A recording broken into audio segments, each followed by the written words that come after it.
तो आज हम लोग जो है प्रैक्टिकल के दृष्टिकोण से जो टॉपिक लेने वाले हैं वो टॉपिक है कॉपर सल्फेट को लोहे के साथ अभिक्रिया कैसे करवाया जाता है और यदि करवाया जाता है तो बनता क्या क्या है। कॉपर सल्फेट विलयन का जो रंग बदल जाता है कैसे बदल जाता है, इस पर हम डिस्कशन करेंगे और उसको करके देखेंगे। तो सबसे पहले आपको क्वेश्चन समझना होगा। क्वेश्चन क्या होता है इसका, आपको प्रश्न कैसे पूछा, तो क्वेश्चन पूछा जाएगा, ध्यान दीजिए सब आदमी। क्वेश्चन पूछा जाएगा कि जब लोहा को कॉपर सल्फेट के विलयन में डाला जाता है, किस में डाला जाता है, कॉपर सल्फेट के विलयन में डाला जाता है, तो उसका रंग क्यों बदल जाता है, तो उसका रंग क्यों बदल जाता है, यह प्रश्न पूछा जाता है। क्यों बदल जाता है, या फिर रासायनिक अभिक्रिया के विशेषता में हम पढ़े हैं हम लोग कि रासायनिक अभिक्रिया में पदार्थ के रंग में क्या हो जाता है, परिवर्तन हो जाता है। तो रंग में परिवर्तन क्यों होता है, प्रश्न यही है। हम लोग ये भी देखेंगे कि रासायनिक अभिक्रिया में रंग में परिवर्तन सही में हो जाता है कि नहीं, पहली बात ये देखेंगे। दूसरी बात कि रंग बदल क्यों जाता है, अगर ऐसा भी प्रश्न पूछेगा तो हम इसका भी जवाब यहीं से ढूंढ लेंगे, क्योंकि प्रैक्टिकल के माध्यम से इससे संबंधित जितने भी प्रश्न होंगे, चाहे वो कलर से संबंधित पूछ दे क्यों कलर चेंज हो जाते हैं, या फिर ये पूछ दे कि क्या होता है जब लोहा को कॉपर सल्फेट के विलयन में डाल दिया जाता है, ऐसे भी कभी कभी पूछ दिया जाता है, ये भी प्रश्न क्लियर हो जाएगा। तो एक ही टॉपिक से कई एंगल से कई तरह से घुमा फिरा कर प्रश्न पूछा जाता है। तो इसलिए अगर हम लोग ये देख लेंगे करके कि जब लोहे को कॉपर सल्फेट के विलयन में डाला जाता है तो उसका रंग क्यों बदल जाता है, कैसे बदल जाता है, इस चीज को सीख लेंगे तो इस टॉपिक से कहीं से भी प्रश्न पूछा जाएगा, किसी भी तरह से घुमा फिरा के पूछेगा तो जवाब देना क्या हो जाएगा, आसान हो जाएगा। तो उसके लिए हमारे पास दो चीज होना चाहिए इस प्रैक्टिकल के लिए मुख्य रूप से। अगर रासायनिक पदार्थ की अगर बात करें तो वैसे तो आपको और भी कई क्या कह सकते हैं, इंस्ट्रूमेंट कह सकते हैं। केमिस्ट्री में जो प्रयोग होता है ना, इंस्ट्रूमेंट, चाहे बीकर हो जाए, चाहे परख नली हो जाए, चाहे और भी कुछ हो जाए, या स्टैंड हो जाए, तो ये सब आपको जरूरी पड़ सकता है इस प्रैक्टिकल में। लेकिन मुख्य रूप से आपको दो चीज़ देखना है, एक है लोहा को हम लोग Fe कहते हैं, और दूसरा है कॉपर सल्फेट CuSO4, क्योंकि आपको इसी दोनों को रिएक्शन करवाना आपस में, इसी दोनों को रिएक्शन करवाइएगा तो ये दो चीज़ आपके पास होना चाहिए। तो पहले हम थ्योरेटिकल देख लेते हैं, थ्योरी के आधार पर ये रिएक्शन जब करेगा तो क्या बनेगा, कैसे बनेगा, क्या बनेगा। तो हम लोग पढ़ चुके हैं कि जब लोहा धातु को Fe को कॉपर सल्फेट के विलयन में डालते हैं तो इस विलयन में क्या होता है, आपस में इस विलयन में मिलने पर क्या होता है, आपस में रिएक्शन करना शुरू कर देता है। तो रिएक्शन करके कैसे बना देते हैं, पहले हम यहाँ पे बोर्ड पे समझ लेते हैं, आपको क्लास में पढ़ाया गया भी है। Fe2+ में टूटता है, Cu2+ में टूटता है, SO4 2- में टूटता है, ये मूलक में इस तरह से टूट जाता है। उसके बाद आप जानते हो कि ये दोनों प्लस माइनस आपस में जुड़ेगा तो क्या बनेगा, FeSO4 बनेगा, आयरन सल्फेट बन जाएगा। उसके बाद ये कॉपर बाद में क्या करेगा, पेंदी में जाके बैठ जाएगा अवक्षेप के रूप में।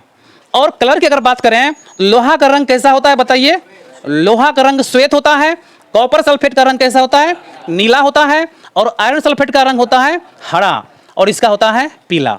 ठीक है, देखिए अलग अलग तरह के रंग वाले पदार्थ यहाँ पर दिख रहे हैं। एक श्वेत पदार्थ जब नीले पदार्थ से अभिक्रिया करेंगे तो हरा और पीला रंग का पदार्थ बनेगा। क्वेश्चन यही है, हम बताए थे आपको कि रासायनिक अभिक्रिया में रंग परिवर्तन भी हो जाता है। चलिए हम मान लेते हैं कि रंग में परिवर्तन हो जाता है, याद भी कर लेंगे। लेकिन अगर हम आंख से देख लें कि सही में रंग में परिवर्तन होता है तो कहीं ना कहीं दिमाग में एडजस्ट हो जाता है कि हाँ देखे थे, रिएक्शन के फलस्वरूप रंग में परिवर्तन हो गया था। तो एक तो हम लोग ये देख लेंगे कि रंग में परिवर्तन होता है कैसे। दूसरी बात हम लोग देखेंगे कि अगर ये भी प्रश्न पूछ देगा कि क्यों रंग में परिवर्तन हो जाता है, तो रंग में परिवर्तन होने का वजह होता है कि आयरन सल्फेट कॉपर सल्फेट से रिएक्शन करके, उल्टा हो गया, आयरन सल्फेट नहीं, लोहा कॉपर सल्फेट के साथ अभिक्रिया करके क्या बनाता है, आयरन सल्फेट बनाता है। चूंकि कॉपर सल्फेट का रंग नीला होता है और आयरन सल्फेट का रंग हरा होता है, इसीलिए जब ये इससे रिएक्शन करके एक नया पदार्थ बनाता है आयरन सल्फेट, तो इसीलिए उसका रंग कैसा होता है, हरा होता है। इसीलिए वो नीला से बदल जाता है क्या चीज में, हरा में, क्योंकि वो अभिक्रिया करके नया पदार्थ बनाता है, आयरन सल्फेट बनता है, इसीलिए उसका रंग बदल जाता है। इसका जवाब यही होगा। दूसरे एंगल से आप ये भी कह सकते हो कि ये जो लोहा है, लोहा जब कॉपर को विस्थापित कर देता है, जब लोहा अधिक क्रियाशील होने के नाते कॉपर को विस्थापित कर देता है, तो विस्थापित करके लोहा क्या करता है, आयरन सल्फेट का निर्माण करता है, जिसका रंग हरा होता है। इसीलिए नीला से उसका रंग कैसा हो जाता है, हरा हो जाता है। और जो पदार्थ पहले कॉपर सल्फेट के साथ में था वो कॉपर अलग हो गया, पेंदी में बैठ जाता है, या फिर रिएक्शन जो करवाएंगे लोहा के साथ, लोहा के परत पर भी वो जम सकता है। जो भी हो पीला रंग का पदार्थ भी आपको दिखाई पड़ेगा कॉपर के रूप में, तो वो भी प्राप्त होता है। इस प्रकार रंग बदलने का कारण यही है। तो हम लोग इसी चीज को प्रैक्टिकल करके देखेंगे। तो आइए हम लोग देखते हैं कि कैसे प्रैक्टिकल कर सकते हैं। उसके लिए हम लोग के पास जो है ये कॉपर सल्फेट है, इसमें कॉपर सल्फेट का क्रिस्टल है इसमें, ठीक है, इसमें विलियन नहीं है, इसमें क्रिस्टल है।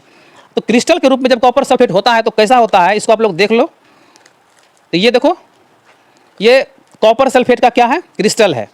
क्रिस्टल का मतलब होता है दानेदार अवस्था में, इसमें कोई भी कह सकते हैं कि पानी का बूंद इसमें हमें नहीं दिख रहा है।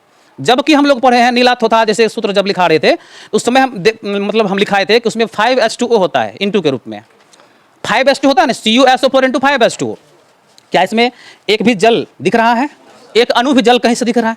तो आखिर में जल जब इसमें 5-5 अणु है एक अणु में, मतलब एक कॉपर सल्फेट के अणु में जब 5 अणु जल है तो जल कहाँ दिख रहा है?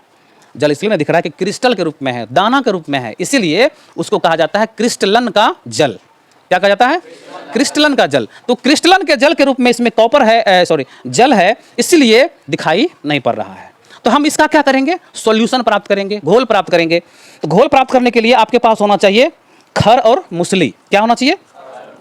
देखिए, ये जो आप देख रहे हो छोटा सा इंस्ट्रूमेंट आप कह सकते हो केमिस्ट्री का, इसका नाम है खर और मुसली। इसको आप मुसली कह सकते हो, इसको आप खर कह सकते हो। इसमें हम डाल के इसको महीन करेंगे। देखिए, इसमें हम डाल दिए और इसको डालने के बाद इसको जो है महीन करेंगे तो जल्दी घुल जाएगा और जल्दी इसका विलयन प्राप्त होगा। इसीलिए इसको आप क्या कर सकते हो, इस तरह से इसमें डाल के, जिस तरह से औषधि को जो है महीन करता था ना पहले, क्या कौन था रे, वैद्य जी, हाँ, तो वैद्य जी जो हुआ करते थे क्या करते थे, इसको इस तरह से डाल करके पीसते थे। आज हम भी वैद्य जी बन गए हैं, इसको हम पीस के दिखाते हैं आपको, ठीक है। इस तरह से हम इसको महीन करके हम क्या करेंगे, कॉपर सल्फेट का एक चूर्ण प्राप्त कर लेंगे।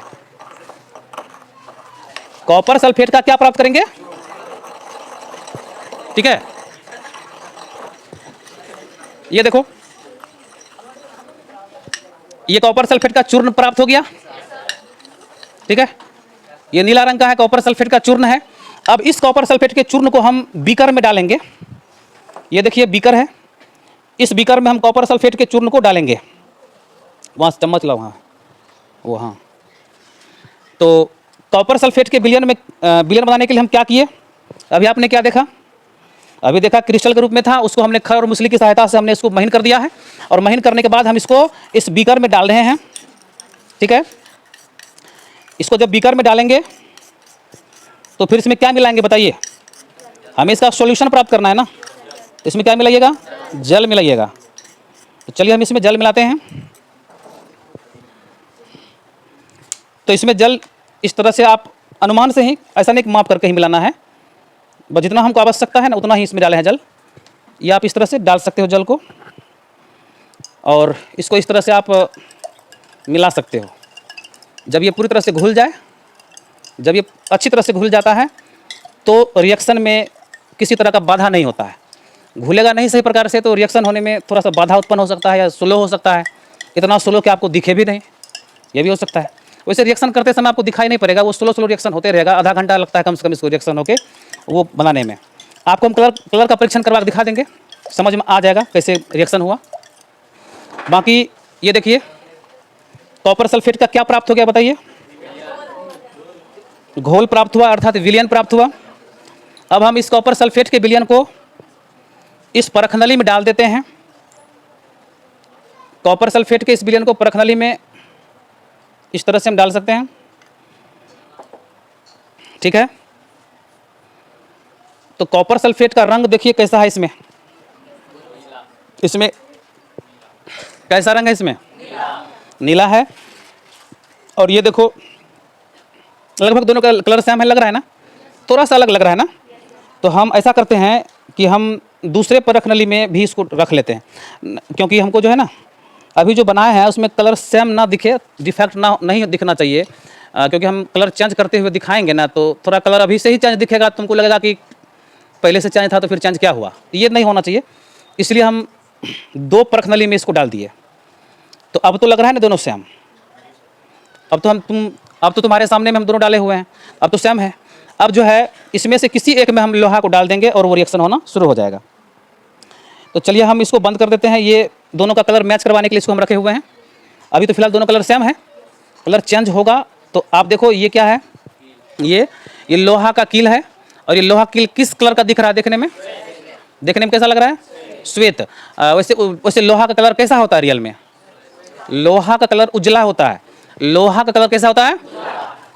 बहुत ऐसे बच्चे होते हैं, मतलब जो पढ़ाई कर रहे हैं तुम्हारे एज में, उसको लगता है कि लोहा कलर कैसे हो सकता है उजला। ये देख लो कैसे उजला है, ये लोहा है ना, कांटी है, कील है, ये उजला है क्योंकि इसके ऊपर का सारा जंग जो होता है, आयरन ऑक्साइड जो जंग होता है, उसको हटा दिया गया। तो लोहा जो होता है ना, अपने मूल कलर में दिखाई पड़ता नहीं है ना, प्रायः लोहा का जो सामान बनता है प्रायः उसके ऊपर आयरन ऑक्साइड का परत चढ़ा हुआ रहता है। इसीलिए हम लोग के दिमाग में सेट हो जाता है कि लोहा तो भूरा होता है देखने में। लोहा नहीं होता है भूरा, लोहा का ऑक्साइड भूरा होता है, जंग भूरा होता है।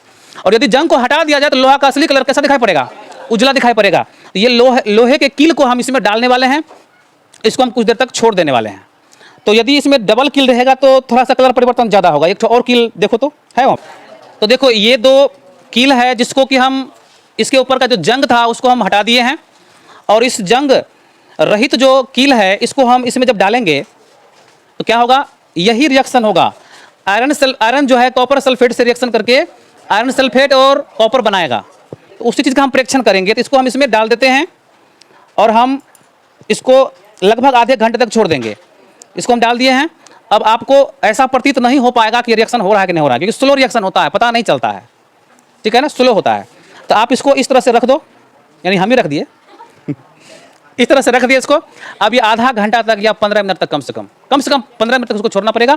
फिर इसके कलर का परीक्षण करेंगे, और जब कलर चेंज हो जाएगा तब हम लोग देखेंगे कैसे वो आयरन सल्फेट में बदल गया। क्या चीज़ से? कॉपर सल्फेट से। वैसे तो ये देखना मुश्किल है इसमें कि कैसे कैसे रिएक्शन हो रहा है, क्योंकि बहुत स्लो होता है और उतना आसानी से दिखाई आपको नहीं पड़ेगा। लेकिन जब रिएक्शन हो जाएगा आधे घंटे के बाद, तो हम दोनों का कलर परीक्षण करेंगे तो आपको महसूस हो जाएगा कि हाँ रिएक्शन हुआ है, तब तो कलर चेंज हुआ। जो चीज़ हम थ्योरी में पढ़े हैं वो चीज़ यहाँ पर हो रहा है, कलर चेंज हो रहा है, इसका मतलब वो रिएक्शन हुआ है। तो इस प्रकार से महसूस कर सकते हैं। अब हम आगे बढ़ते हैं, अब हम दूसरा प्रैक्टिकल लेते हैं। तो हमारा दूसरा प्रैक्टिकल जो है वो सोडियम धातु वाला है। हम पढ़ाए थे रासायनिक अभिक्रिया के विशेषता में, रासायनिक अभिक्रिया की विशेषता में पढ़ाए थे कि रासायनिक अभिक्रिया में गैस का निर्माण भी होता है, पढ़ाए थे ना। तो रासायनिक अभिक्रिया में गैस का निर्माण होता है, इस चीज़ को हम लोग करके देखेंगे कि कैसे गैस का निर्माण होता है। तो रासायनिक अभिक्रिया में कौन सा हम प्रैक्टिकल देखने वाले हैं, किस प्रकार के गैस का निर्माण करने वाले हैं, वो पहले समझना है आपको। वैसे तो आप लोग नॉर्मल अवस्था में घर पे प्रैक्टिकल करके इस बात को समझ सकते हो। कैसे? तो कोई लकड़ी अगर आप जला रहे हो, ऑक्सीजन की उपस्थिति में लकड़ी जला रहे हो तो धुआं तो निकलता ही होगा ना, तो धुआं तो गैस है। तो वो लकड़ी का जलने एक रासायनिक अभिक्रिया है, और उसमें जो कार्बन डाइऑक्साइड गैस बन के निकला वो गैस है, तो गैस की उत्पत्ति हो रही है, इसी से स्पष्ट हो जाता है। लेकिन अगर हम किसी खास केमिकल पर इस चीज़ को देखें, एक्सपेरिमेंट करें, तो हमको यहाँ पर सोडियम लेना पड़ेगा, और सोडियम धातु को हमें जल से रिएक्शन करवाना पड़ेगा। सोडियम बहुत क्रियाशील धातु होता है।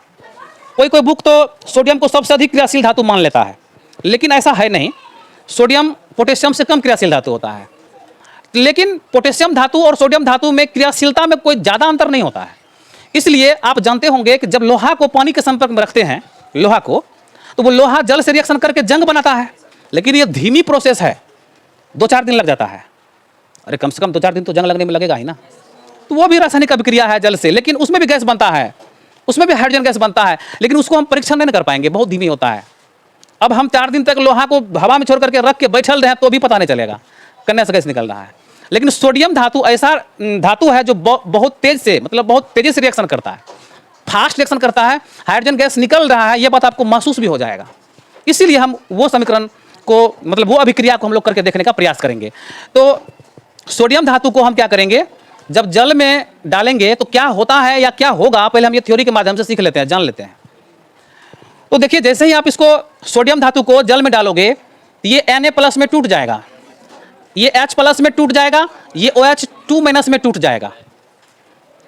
देखिए, हालांकि ये OH2- में O2- में भी टूटता है, लेकिन चूंकि ये सोडियम अधिक क्रियाशील है तो OH यहाँ पर बनेगा।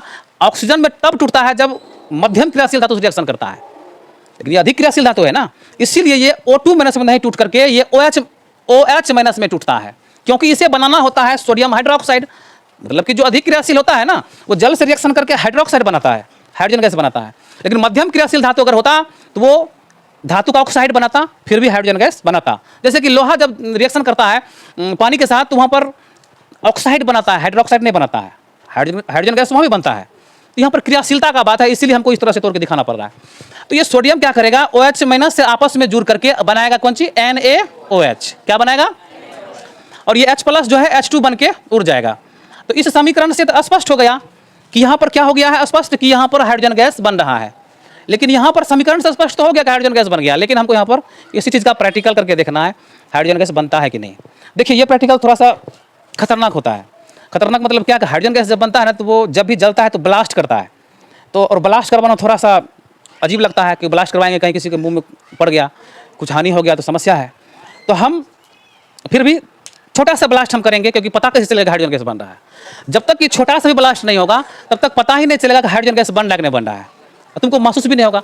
हाइड्रोजन गैस ऐसा गैस होता है जो जब भी जलेगा तो पॉप ध्वनि के साथ जलेगा, उसमें हाइड्रोजन गैस बनेगा, और वो जलेगा यदि तो विस्फोट जरूर करेगा। और जब तक विस्फोट नहीं करेगा तो कैसे महसूस करेंगे हाइड्रोजन गैस बना।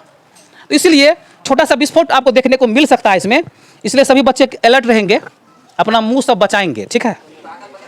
नहीं, पीछे वाले बच्चे कोई समस्या नहीं, आगे वाले को, बच्चियां सबको समस्या, ठीक है। तो हम एक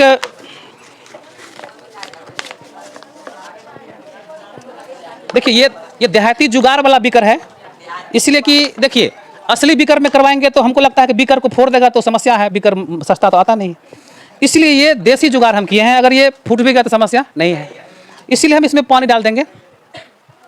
आपको देखने से मतलब है ना, जुगाड़ जो भी हो, देसी विदेशी क्या फर्क पड़ता है। तो ये देखिए इसमें जल है, ठीक है। इसमें हमने क्या डाला है, जल डाला है, H2O डाला है, और इस जल में हम क्या डालने वाले हैं, सोडियम। और सोडियम धातु के विषय में थोड़ा सा आप समझ लो पहले, सोडियम धातु कितने खतरनाक हो सकते हैं हम लोगों के लिए। सोडियम धातु जो होते हैं, सबसे पहली बात, जैसे ही वो हवा में आता है, हवा में सोडियम धातु हवा के जलवाष्प से, हवा से रिएक्शन करके सोडियम ऑक्साइड बनाता है वो। और इस क्रम में चूंकि हवा में नमी होता है, जल की मात्रा होती है, तो उससे भी रिएक्शन होता है। तो इस क्रम में उष्मा उत्पन्न होता है। उष्मा उत्पन्न होने की वजह से अगर लगातार हवा के संपर्क में हो सोडियम, तो सोडियम में आग भी लग सकता है। यानी कि आप उसको अगर छोड़ दोगे खुले वायुमंडल में वैसे ही, तो जल से रिएक्शन करते करते 15-20 मिनट के बाद हो सकता है गर्म होते होते उसमें आग भी लग जाता है। अभी हम सोडियम निकालेंगे, किसी को हाथ में लेकर के महसूस करना है तो कर सकते हो कि गर्म होता है कि नहीं। और सोडियम धातु को चाकू से भी हम काट सकते हैं, ऐसा प्रश्न होता है। ऐसा प्रश्न होता है कि सोडियम धातु को चाकू से भी काटा जा सकता है, और मेरे पास एक छोटा सा चाकू भी है, हम देख लेंगे काट के। प्रश्न पूछता है कि ऐसा कौन सा धातु है जिसको चाकू से भी काटा जा सकता है, और यह भी पूछता है कि ऐसा कौन सा धातु है जिसको केरोसिन में डुबा के रखा जाता है, उसका जवाब भी सोडियम है। तो हम इसमें से एक सोडियम निकालेंगे, तो इसे सोडियम, इसमें केरोसिन तेल है, इसमें केरोसिन तेल हम डुबा के रखे हुए हैं, तो सोडियम का एक टुकड़ा हम इससे निकाल रहे हैं।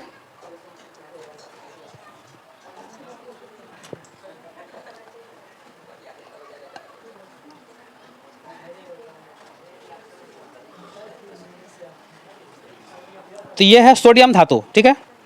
और ये सोडियम धातु है, इसके ऊपर में कुछ एक्स्ट्रा मटेरियल जिसमें इसको रखे हैं ना, उसका एक लेयर जमा हुआ है, तो हम उसको पहले साफ कर लेंगे, ठीक है। इसको हम इसमें रखते हैं, उसके बाद उसको साफ करेंगे, तब आपको सोडियम का रियल में जो कलर होता है वो दिखाई पड़ेगा। तो ये चाकू है, और हम चाकू के माध्यम से इसको साफ करेंगे। तो इसको तो हाथ में लेना ही पड़ेगा हमको, देखो, चलो हाथ बाद में साफ कर लेंगे हम। तो ये सोडियम धातु है, और इसके ऊपर जो आप कुछ पीले पीले रंग का आप देख रहे हो, ये जो है ना, ये एक्स्ट्रा लेयर है, ये सोडियम नहीं है, ठीक है। इसको हम थोड़ा साफ कर लेते हैं, रियल में सोडियम जो होता है उसको हम दिखा देते हैं। तो ये एक्स्ट्रा चीज़ है, ठीक है। ये मोम की तरह होता है, मोम तो सब आदमी देखे हो, अर्थात मोमबत्ती, ये मोम की तरह होता है सोडियम धातु।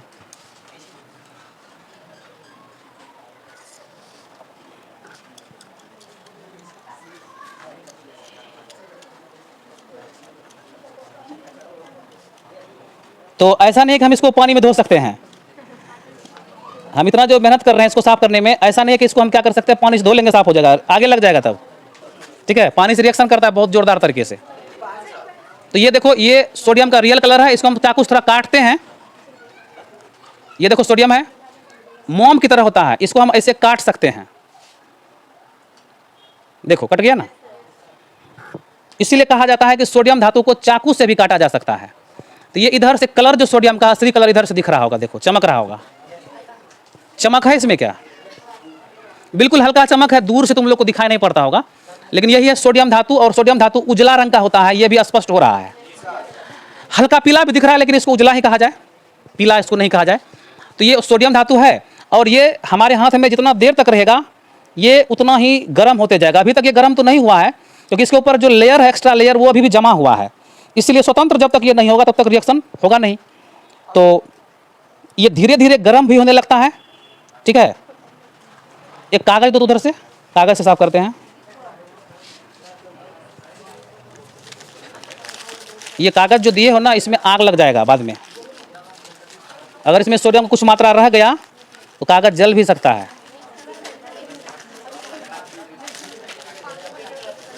ऐसा हुआ है, इसीलिए बता रहे हैं।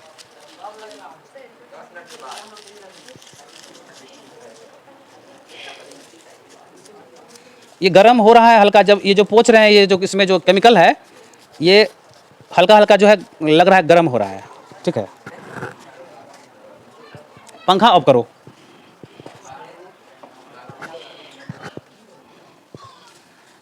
तो देखो ये सोडियम का एक टुकड़ा है और ये भी सोडियम का एक टुकड़ा है।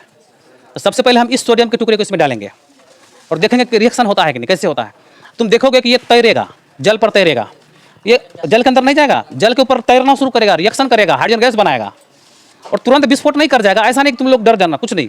थोड़ा सा अगर कुछ हुआ तो विस्फोट करेगा, कुछ नहीं होगा उससे। तुम आराम से रहो वहाँ पे, ठीक है। मुँह झाँप लेकर कोई दिक्कत नहीं है। तो ये सोडियम धातु है, छोटा सा डालते ताकि कुछ नहीं हो। तो बस देखना है कि सिर्फ यहाँ पानी में देखिएगा क्या कैसे कैसे रिएक्शन हो रहा है, और गैस निकलता हुआ प्रतीत होगा, ठीक है। ये सोडियम है, इसको हम डाल रहे हैं, देखिए गैस बन रहा है ना, और आवाज भी किया ना।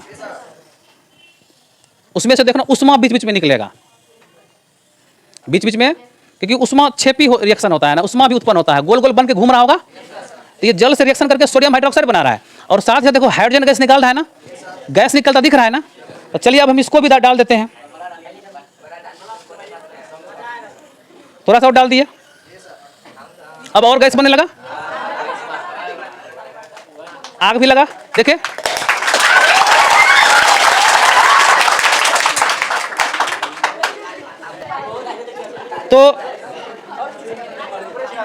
तो तुमने क्या देखा? सोडियम नहीं, सोडियम धातु कैसे जल से रिएक्शन करता है और कैसे विस्फोट करता है, देख समझ में आया? देखा पेज। तो अब हम निकाल दिए हैं, थोड़ा सा और है मेरे हाथ में, उसको भी डाल देते। तुम लोग का रिक्वायरमेंट है और सब डालिए, ठीक है।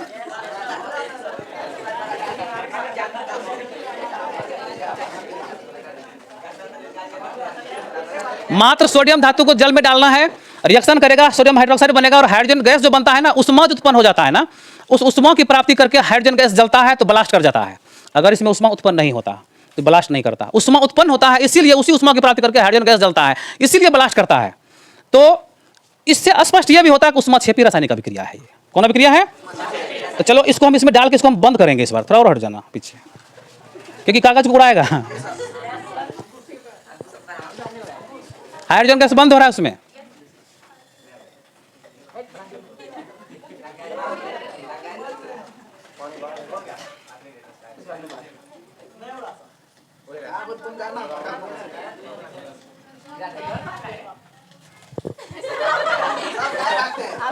नहीं, ज्यादा हो जाएगा, ज्यादा विस्फोट कर जाएगा, इसीलिए डरते हैं। अब नहीं होगा, हो गया।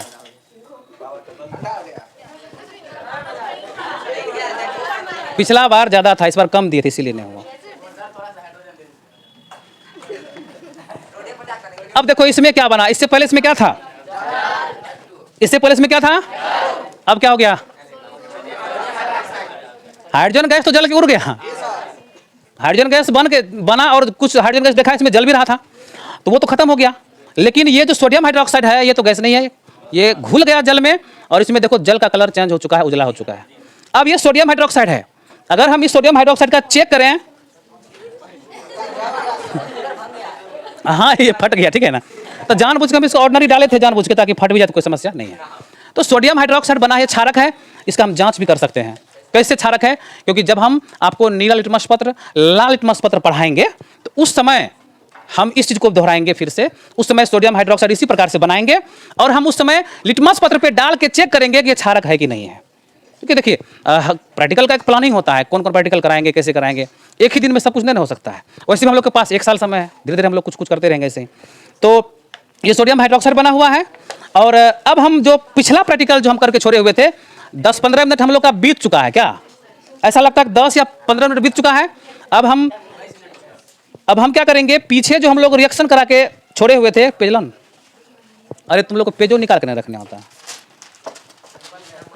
हाँ तो चलिए, अब हम लोग पिछले जो अभिक्रिया का मतलब परीक्षण नहीं किए थे क्योंकि उसमें समय लग रहा था। हम आपको बताए थे कि 10-15 मिनट या फिर आधा घंटा समय लगता है कॉपर सल्फेट को किससे रिएक्शन करने में, किससे? लोहा से रिएक्शन करने में। अभी हम देख रहे हैं और आप लोग भी देखो क्या हो गया है। देखिए क्या कुछ कलर चेंज दिख रहा है? अच्छा, हम दोनों में तो सेम चीज डाले थे ना। इसमें था आयरन सल्फेट, इसमें था कॉपर सल्फेट, इसमें भी था कॉपर सल्फेट। हमने इसमें लोहे का कील डाला था और लगभग 20 मिनट हो चुका होगा जब ये कलर चेंज हो रहा है, देख सकते हो। अगर हम इसको नहीं रखते ना तो ऐसा लगता कि पता नहीं चेंज हुआ कि नहीं हुआ।